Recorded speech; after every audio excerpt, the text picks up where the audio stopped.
So you guys know how this goes.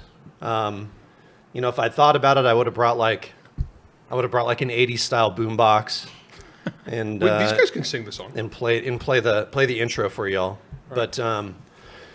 But anyway, here's how it works. We're at 20 books. Glad to have you all with us.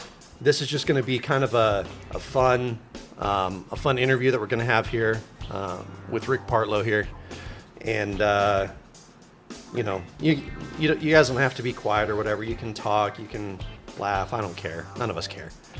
So anyway, I'm Steve Diamond. You guys know this. Hi, nice to see y'all. Hi, Steve. I just introduced myself like that. Larry gets all involved and he reads movie quotes like, "Oh, I didn't know you were." He prepped a movie quote.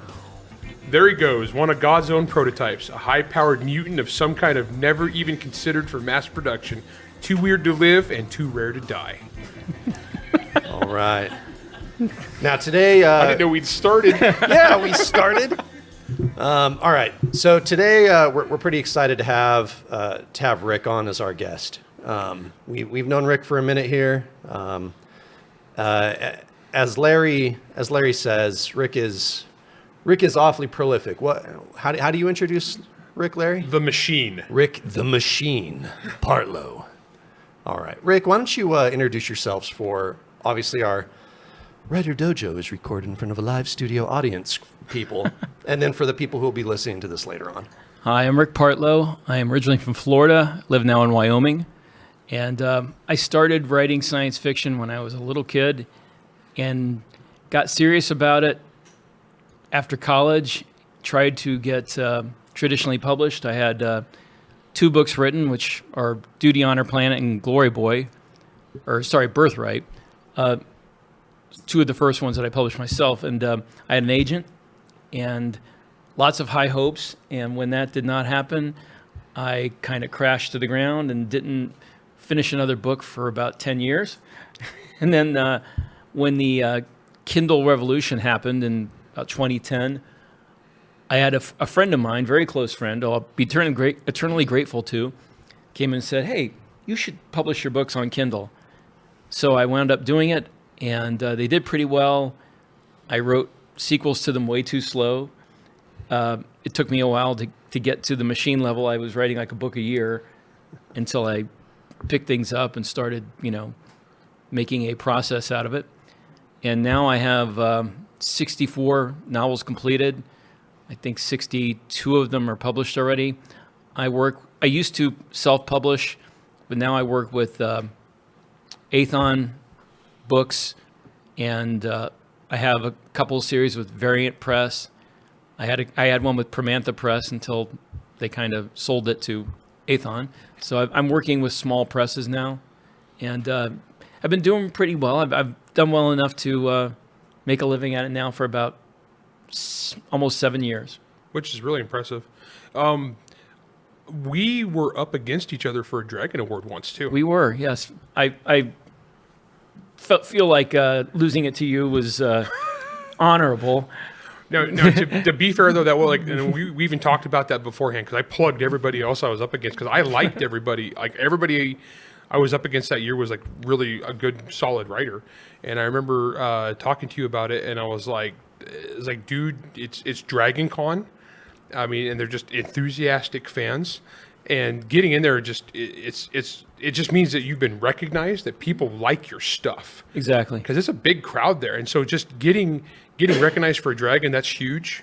I mean, that's awesome, and congratulations on that. Thank you. And I would have been happy to lose to any of you guys, because you were all pretty cool. The problem is, for me, it's like Dragon is Dragon, and that's like my home. And your fan base is fanatical. Yeah, they live there, and they just like roll into the con. They don't have to rent hotel rooms. It's just that's where they're at already. Well, I mean, it was just an incredible experience to be up in a finalist against people like you, like Walter John Williams, who's one of my literary heroes. I forget who else was nominated besides Jonathan Brazee. Oh yeah, Jonathan Brazee was there. And so that was awesome. But I knew you before that too. Yeah, I actually met you for the first time in Tampa in 2017 at the Comic-Con. which was a dead little thing for writers. Yeah. Yeah, and that was... I got to meet you and Michael Stackpole, so that was neat. Yeah, it was Michael Stackpole, and I think we wound up eating... I think we wound up, me and you eating at a food truck, if I remember right. Not that one, no. Was that not the one? Okay. No. So I've known Rick for a lot of years now. I knew you online first back when you were on the high road and the firing line. Way freaking back when. And it's been fun, like you said, the last 7 years, to watch your career blow up. 'Cause I've been doing this about 15 now, and so like I said, those last few years, like you are now a well recognized author amongst our community of people who are into like our genre fiction stuff, and it's been fun to watch. Well, thank you. Yeah, so It was fun to watch you go from selling your CDs out of the back of your car with Monster Hunter. yeah, I was basically the equivalent to a garage band.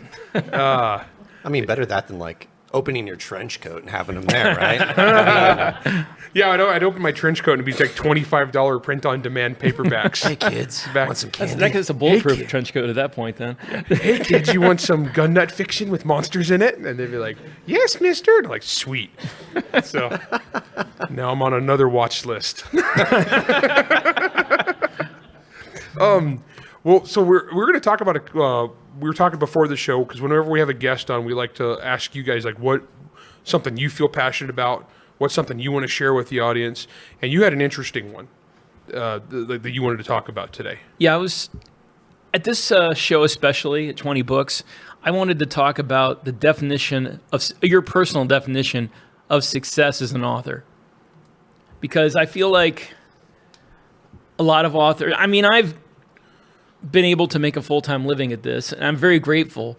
But that's like a really incredibly small percentage of authors are going to be able to do that. And I feel like way too many of them, people I know, feel like they're failures if they can't make a living off being an author. And that's just not so, because looking through history, most of the greatest authors in history weren't full-time authors. You know, they had other jobs. It's actually an interesting one, and I wrote many years ago as a joke, the alphabetical list of author success. Yeah. And you can look that up on the internet.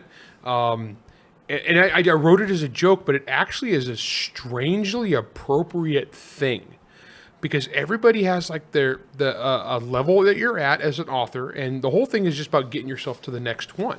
Yeah, and the only thing I would amend for that list is that in the age of self-publishing and small publishing, it's possible to meet the financial requirements of some of those things without being recognized by anybody. Yeah, it's true, because I wrote that a long time ago. It's totally dated now, because there are people.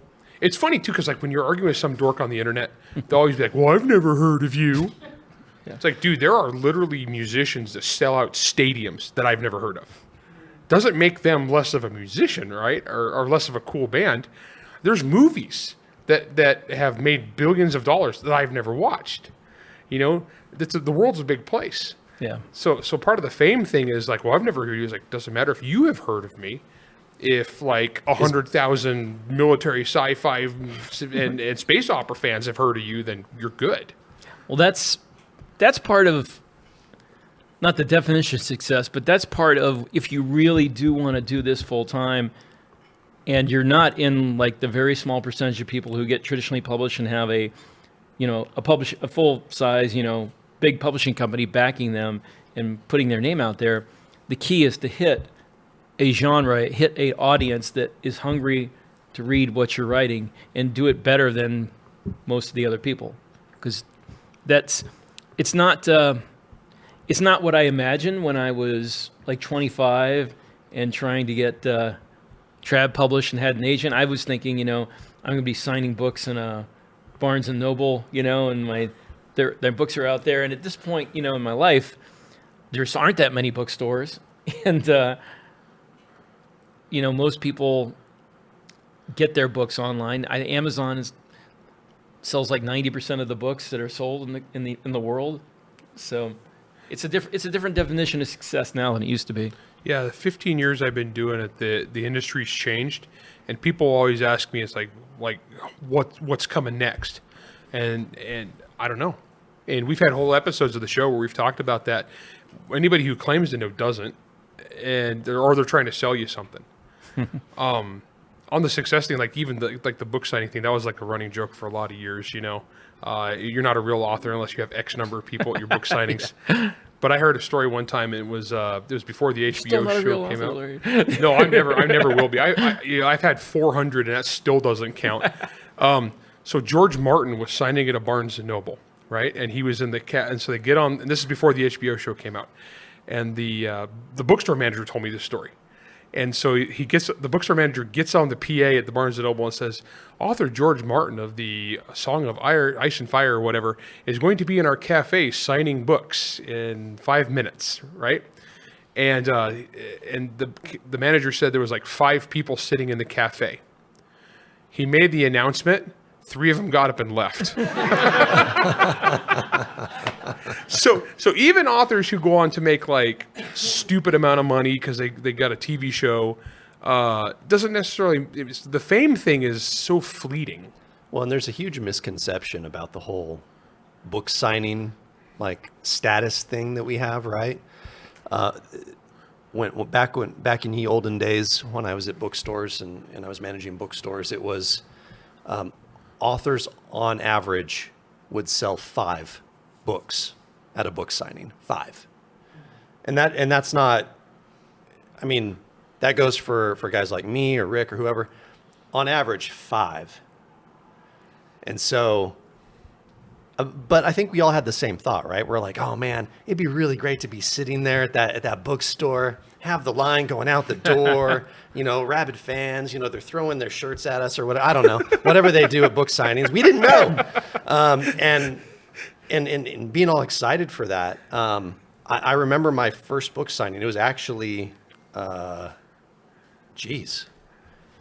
was 12 years ago, almost exactly. It was that World Fantasy that you and I crashed, Larry. Oh, yeah.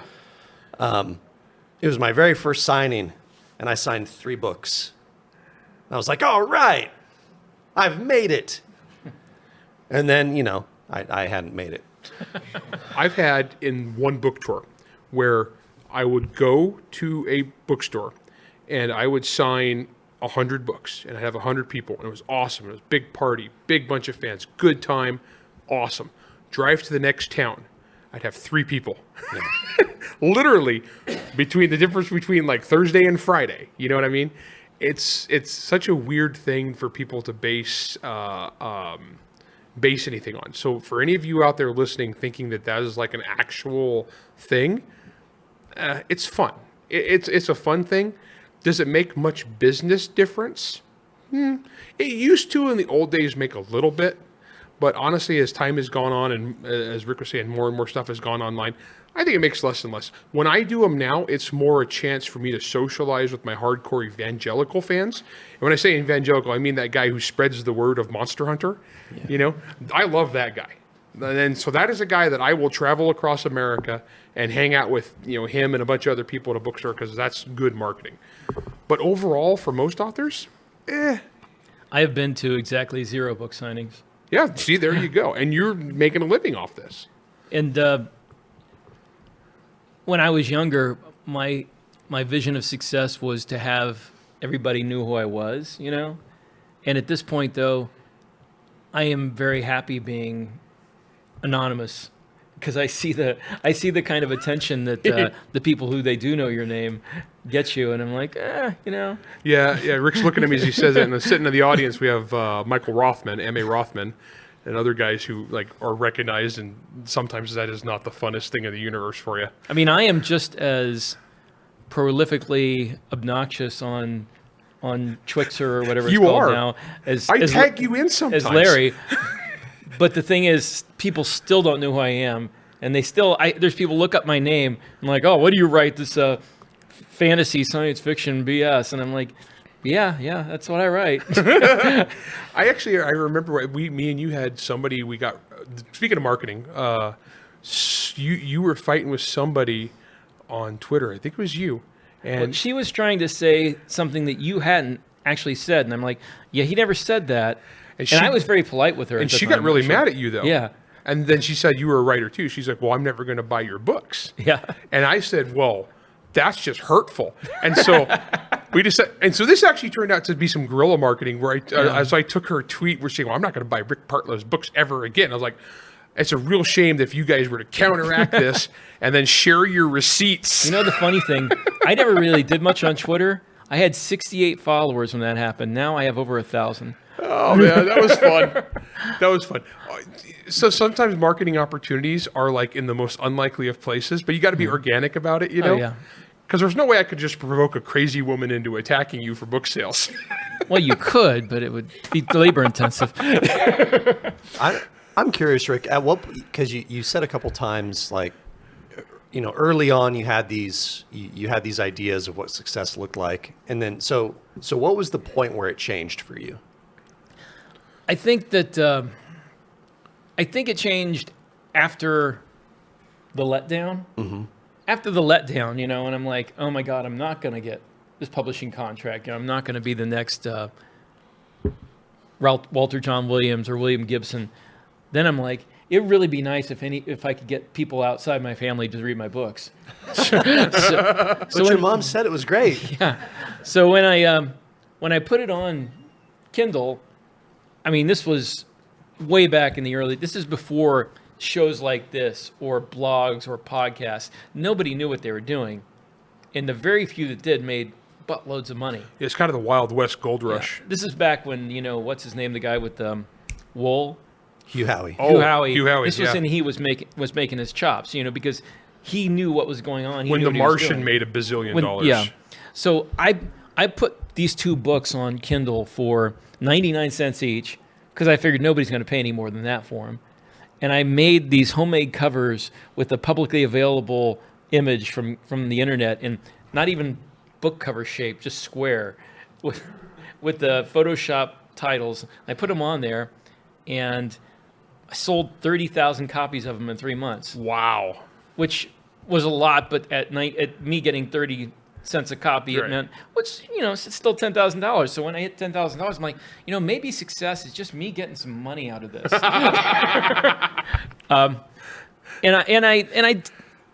I looked at it that way, and honestly, I took my own pace. I wrote a book a year. Like I said, it took me 6 years to get up to the point where I had 7 books written, and I was happy with that. And that's what I really wanted to say was I have found a way to make a living at this. But if I had only ever did back then, I did like Seat of the Pants. I just, you know, pantsed all these novels. I didn't plot them out. Didn't do anything.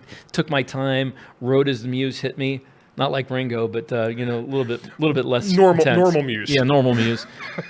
Not the music kicks you into the basement and whips you. Yeah, not the muse that hibernates for a year and then like puts you in a week-long frenzy. Yeah, but I wrote as it hit me. It was a hobby, and it was a hobby I was making a few $1,000s a year at.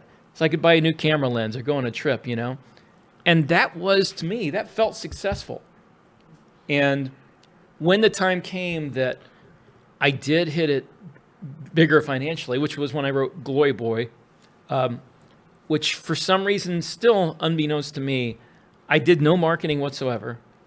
I just put it out there and made sure people knew, hey, this is attached to these other 3 books. And all of a sudden, boom, money started coming in. And I'm like, you know, maybe I could make a living at this. But at the time, it took me, after that book was written, still 3 years before I quit my day job.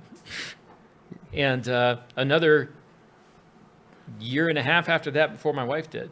So, you know, I was very hesitant to say this is going to last because I was all too used to things happening, you know, going in and out. But Well, Steve and I have both known guys who've made the jump too early. Yeah. Where they're like, okay, I'm a writer now, and from here on out, it's just going to be like honey butter and like rainbows. And they quit their day job, and then it doesn't materialize. Oh, well, I'll never forget this because in February of 2017, Glory Boy came out in December. February 2017, I got a earning statement from Amazon for $28,000 for that month. And I'm like, holy crap, 12 times 28? Oh my God, I could be making 300. Well, of course that did not happen. Right. And if I had given in to my, initial elation, I would have quit my job and had my wife quit, and we would have bought a new house. But it's like, no, this is just the peak, and it kind of settled off. And it was a great year, but then the next year was a little bit less, and the next year was a little bit less, until I hit the next thing, drop trooper, that brought me back up. But having gone through that, knowing that this doesn't last, I was very, very cautious about leaning on it. That's an interesting thing that gets into the finance angle, which, me and Steve being former accountants is one that we kind of like love. But so even at different levels of your career, any sort of business, you get used to like your cash flow. Cash flow is the biggest single killer of businesses, right? Mm-hmm. So even if you're established and you've quit your job, stuff comes along like COVID. And all of a sudden, like I just recently got processed my COVID royalty checks. There's such a delay in TradPub. And it's like, I tell you, when 99% of the bookstores in America are closed and you sell a lot of physical copies, even if you're doing okay, all of a sudden that is a kick in the butt. And I had the opposite reaction, because all of my book sales were ebooks and audiobooks. So I sold more books in 2020 than I ever had before. It's those weird oddities of business, the ebb and flow, like weird crap happens. Because during that, like audiobooks actually went down overall because there was less people commuting. Yep. And you just don't think of that, because a lot of the audiobook audience is guys driving to and from work. And all of a sudden they weren't commuting anymore, so they weren't buying audiobooks. And it was weird, the drop you got on that. Ebooks stayed about the same, but physical books, toilet. Like just absolute win in the toilet. Mm-hmm. And it's just the weirdest damn thing. But yeah, so we've talked on the show a lot about budgeting and stuff, which is like a pet peeve topic for us, because so many writers are artistic, but they're complete idiots when it comes to like finance. We know guys are like brilliant authors.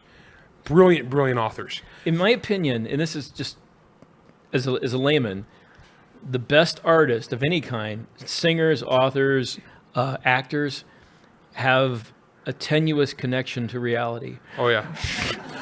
How many, okay, people always joke about like Nicolas Cage makes every movie, right? Like he makes, but the thing is, Nicolas Cage also got in massive trouble with the IRS back when he was on top of the world, and he had like money, like waterfalls of money pouring in.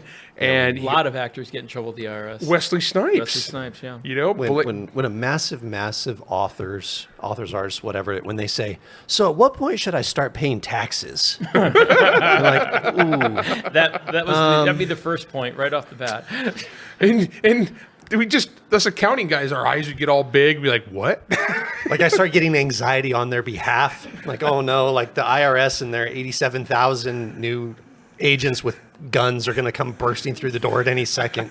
Yeah, I mean, if you're getting like $10 million, from like foreign oil companies, it's like, oh wait, you got a $600 royalty check? They're on you, man.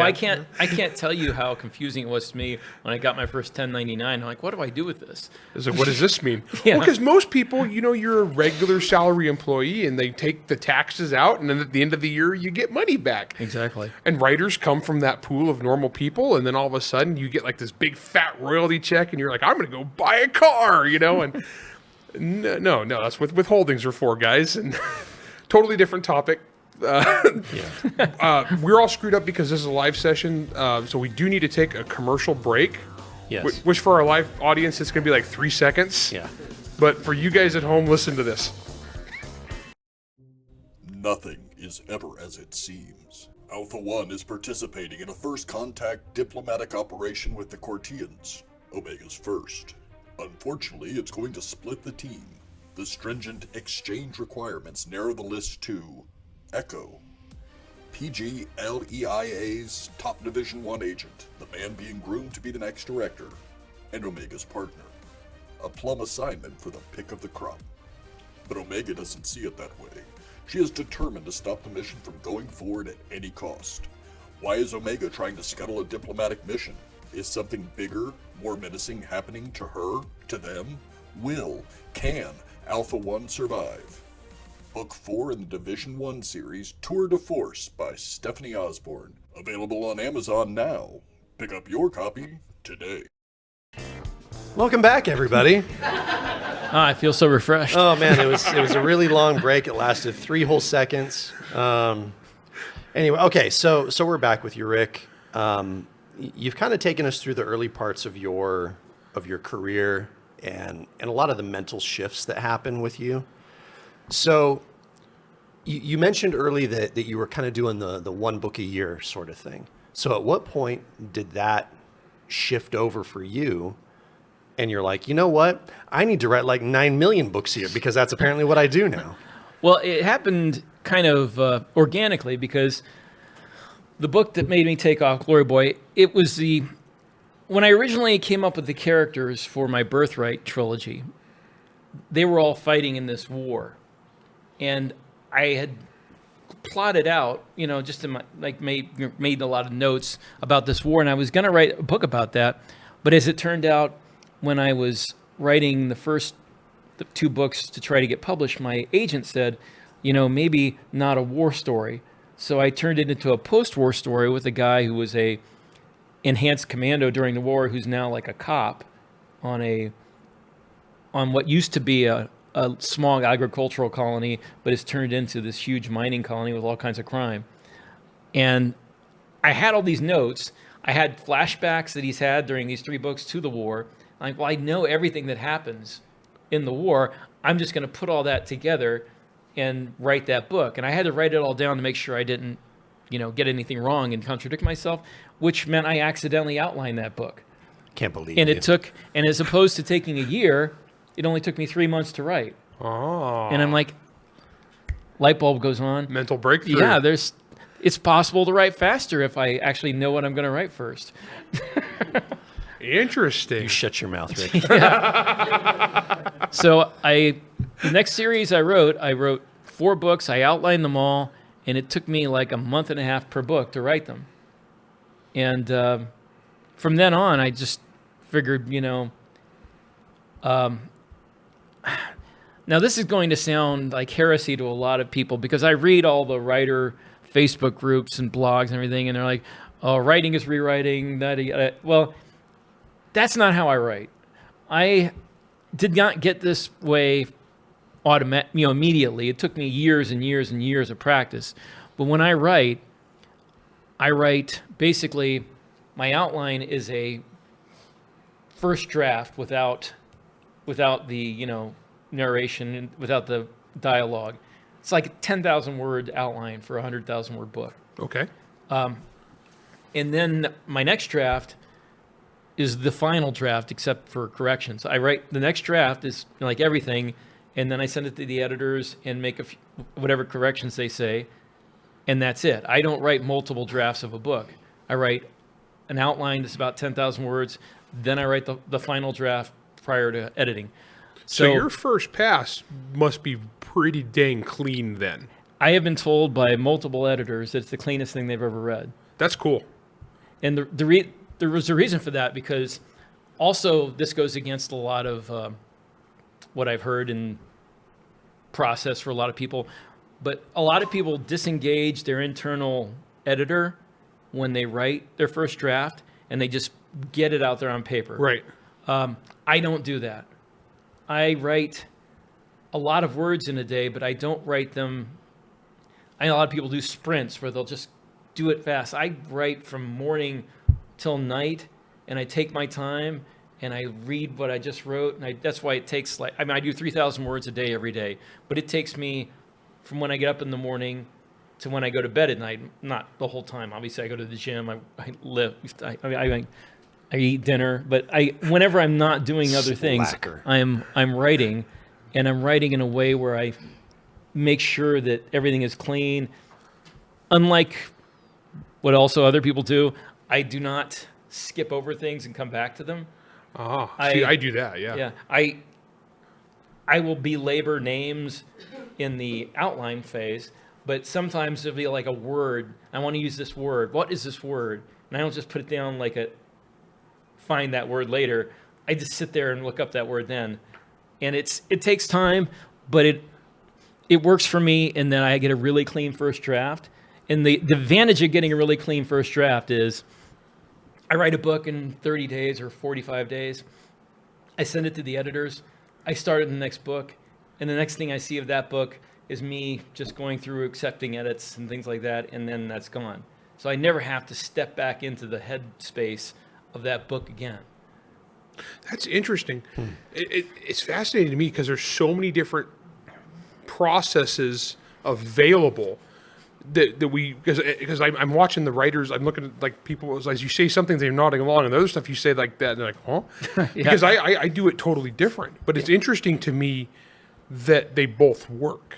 Well, based on your brain. It's based on a lot of experience, the way you started writing.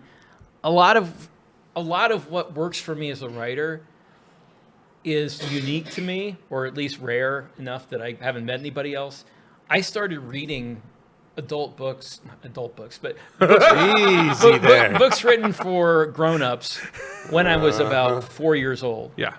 My dad read to me when I was really tiny. I was writing, be able to write like when I was 3 or 4 years old. So I was reading like, I guess I was reading stuff that would be considered YA now, although that didn't exist then, when I was like 4 or 5 years old. So I started reading really early. So when we were little, like our sci-fi to choose from was like Dune, you know? Yeah.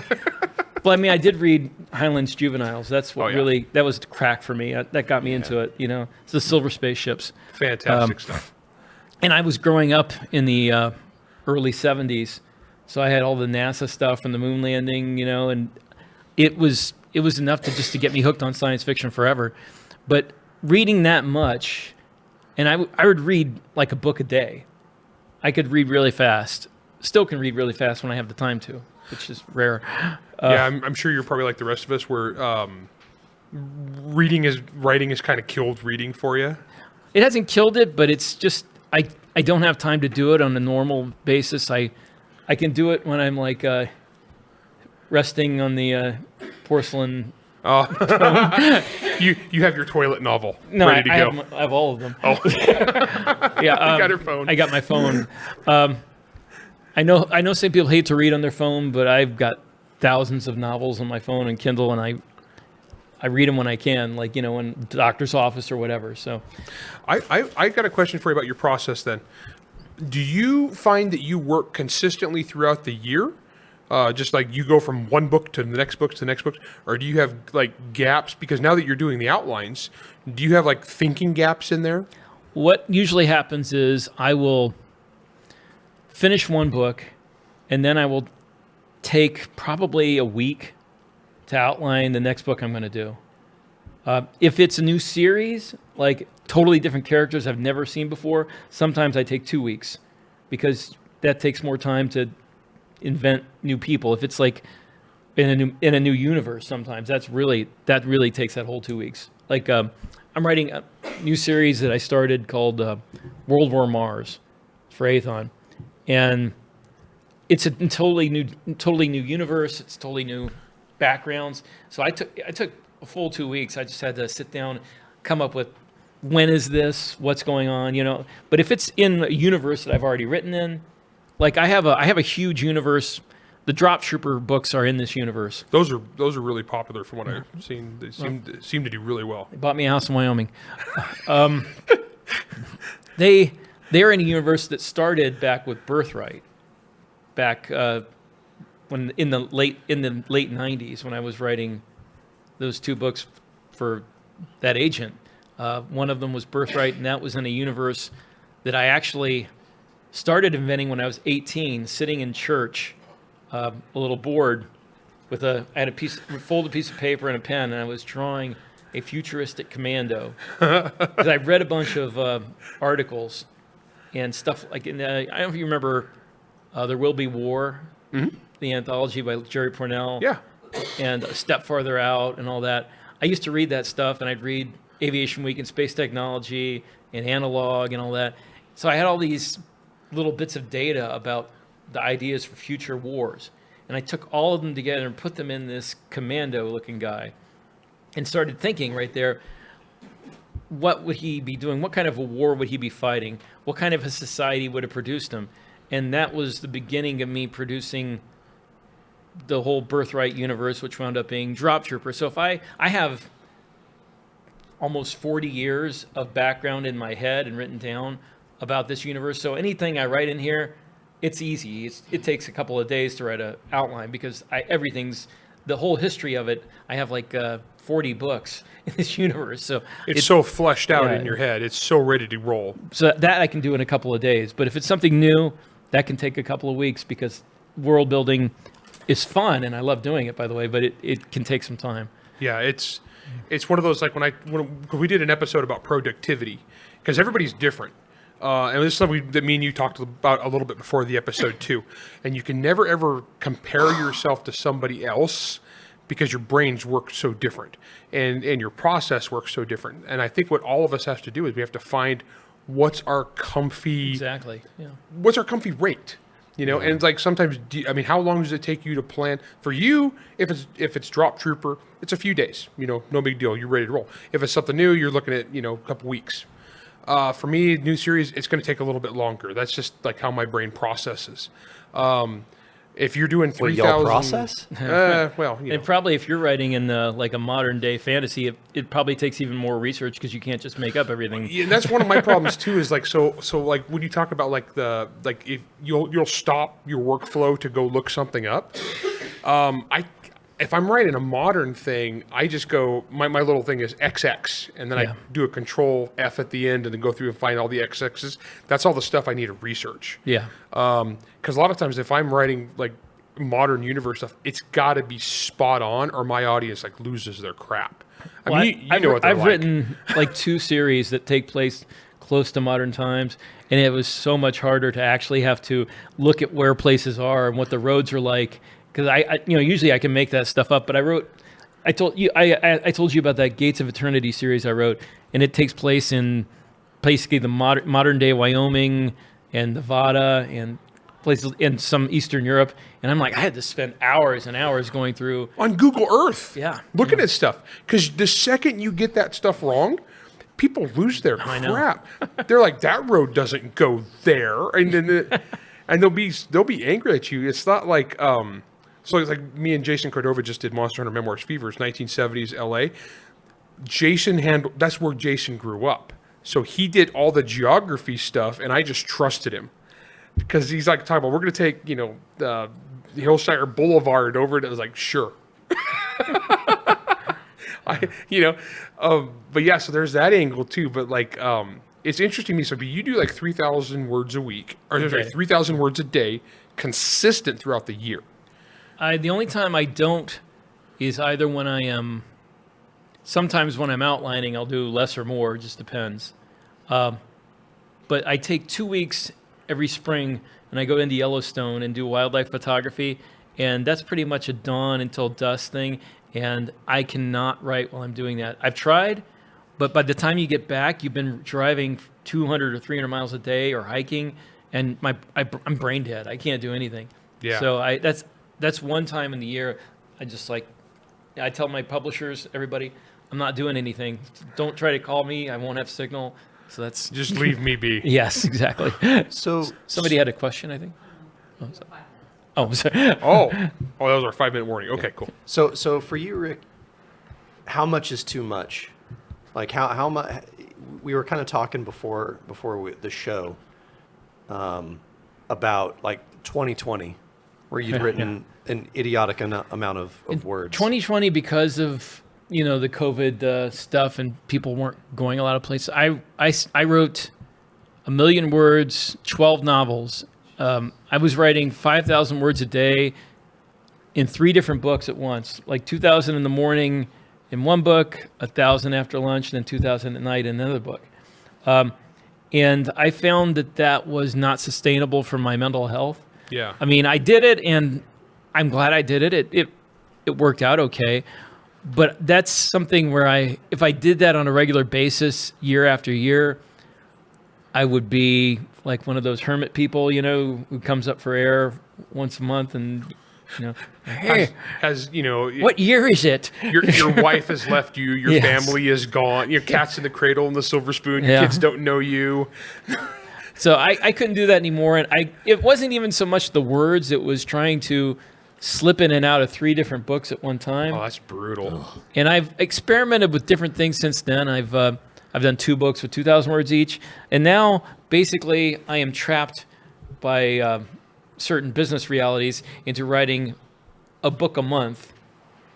1 book in one series, one month, another book, another series the next month, which is it's confining in its own way, but that is the business model that will allow me to maintain my financial security. And that's really what I wanted to talk about too, I was talking about this to someone last night in the bar. I said, this is what you have to be willing to do if you want to do this full time. Because I hear a lot of people say they want to do it full time. I don't think they understand the commitment you're going to have to make a living at writing. Yeah. It's one thing if you are a big name, somebody strikes it big, but if you're like a workaday type who is working the genres, who is trying to stay with the algorithm and keep your name out there, it requires a full-time job. People think that being a writer is a life of, just like sitting back with your pipe and your golden retriever and typing a few words and then looking out at the sunset. No, you're there writing every day, and you do it whether you like it or not, whether you have a headache, whether you're hungover, whether you're depressed because, your dog died. You still write because it's like you have to go to work. It's like a job where you go to work and you do your job, and you don't not do your job because you're depressed or you've had a bad day. You still have to do your job. Your boss doesn't care. No. Well, my boss is the people who own my mortgage. Yeah, it's interesting because like when we say full-time writer, a lot of people in this business, in this world, say, I want to be a full-time writer. But what they actually mean is, I want to quit my day job and just write books. Yes. And I highly recommend against that, unless you are one of the very few. And even if you start making money that's more than your day job, I would say give it a couple of years, 2 or 3 years. And at that point, you save up the money, and if things go bad, you can go back to... But no, I think more writers should say, writing is what I do because I love doing it. And the fact that I make a little money at it is gravy. Well, because if you lose the love, Yeah. if you lose the passion for the writing, that's when it turns into a way slog. too many people that I've known since 2011, when I first got into this, who were big names in indie writing, don't do it anymore. Yeah. Because they either lost track of the marketing angle, which is very easy to do, because pretty much as an indie, you have to be a full-time writer and a full-time marketer, unless you luck into someone like the guys at Athon, Jeff Chaney at Variant. They know marketing really well, and they can handle that for me. And that's great, because I don't. Every time I've tried it, it's been an abject failure. Well, but you also you're one of those guys, you come in with... There's a fist. Okay. I don't think there's anybody in the room after us, though. Okay, so we're... Okay, thank you. So I think one of the things, too, is on the marketing angle, what happens is a lot of guys get burned on that, or they're good writers, but they can't get their stuff out there, or they're bad writers, but they do the churn and burn, and they're good at the marketing. It's such a weird business. I think you're in this thing where you churn and you turn out good stuff, but you're also quality enough and you're good, so you come to the attention of people like Athon. And so now you have somebody doing your marketing for you. That way you can spend your time being valuable and creative. Oh, it's an ideal situation. If I had not found Athon, I probably would be in the position that I'm telling most people that they could be happy with, which is write what you love, work your job, keep them, the food on the table, the house over your head, and the money you get from writing, make that like fun money. Make that vacation money. Don't make that the money you count on to live on. Don't quit your job and say I'm going to throw myself into, because I'll tell you what, since I stopped working a day job, I feel like I write less. People think, oh, I'm going to quit my day job and I'm going to write 2 books a month or something. No, the work what's the saying? The work expands to fill the time you have for it. Yeah. And it's the same with writing. You will find that that extra time you had to write, That's not going to mean any more words. There's this weird thing a lot of people don't realize. They think that writing can be distilled down to just hours. Like I have X number of hours to write. So let's say right now, like back when I had a day job, and I had a stupid day job that I worked a lot of hours, and my day job would like kick my butt, and I would still write 20 or 30 hours a week, right? Mm-hmm. And I would be very productive. Now, once I no longer had a day job, you think, okay, now that I have like 60 hours to write, I should be able to write twice as much. No, not at all. Because it's not about the hours, it's about the processing cycles of your brain. Exactly. And there's only so much computing power there. And so, and a lot of guys in their business, they'll beat themselves up.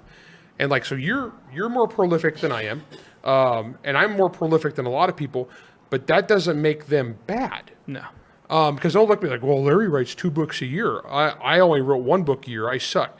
No, because you write what you can write based upon what you can do. And they also should think, am I doing this because I'm only in this to make money? Because I write, I am very lucky in that I write and make a living at it, and I love doing it. And I don't consider it work. The minute I start considering this work is when I probably don't want to do it anymore. It's fun. I enjoy the idea of people paying me to do this stuff because You would do it for fun anyway. I did it for years, for decades, for fun, for myself. And the only difference is that I didn't finish as many books because I would have a lot of mushy middle books where I hit that point in the middle where you're like, I don't know what happens next. I'll write another book instead.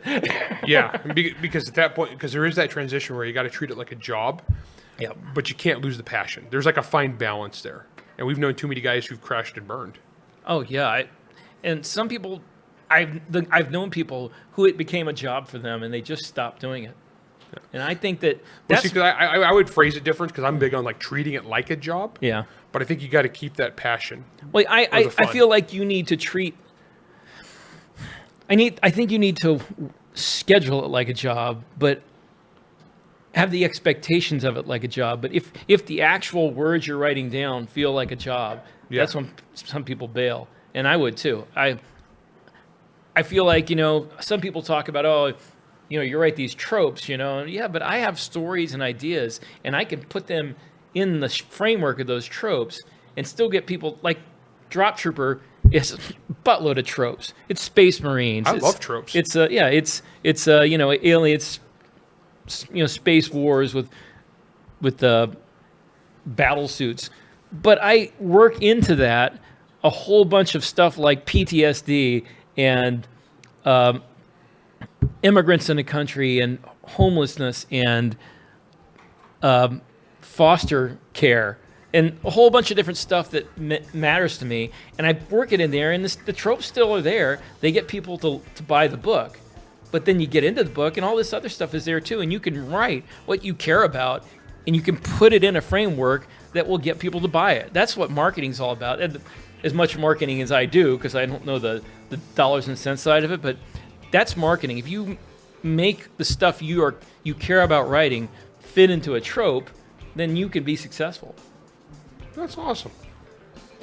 Rick, I thank you, man. This has been a really good look, because I thought we could run long, but they keep opening the door and all the noise from outside keeps coming in. They really want you to stop. I know, right? But no, thank you, Vic. I'm excited for you, and I'm excited to see the trajectory your career is on, and I think it's been fantastic. So thanks for coming. Thanks for having me on. I really appreciate it. Yeah, man. Thanks for taking the time for us. We appreciate it. And for the live studio audience, thanks for being here and listening to us. We appreciate it.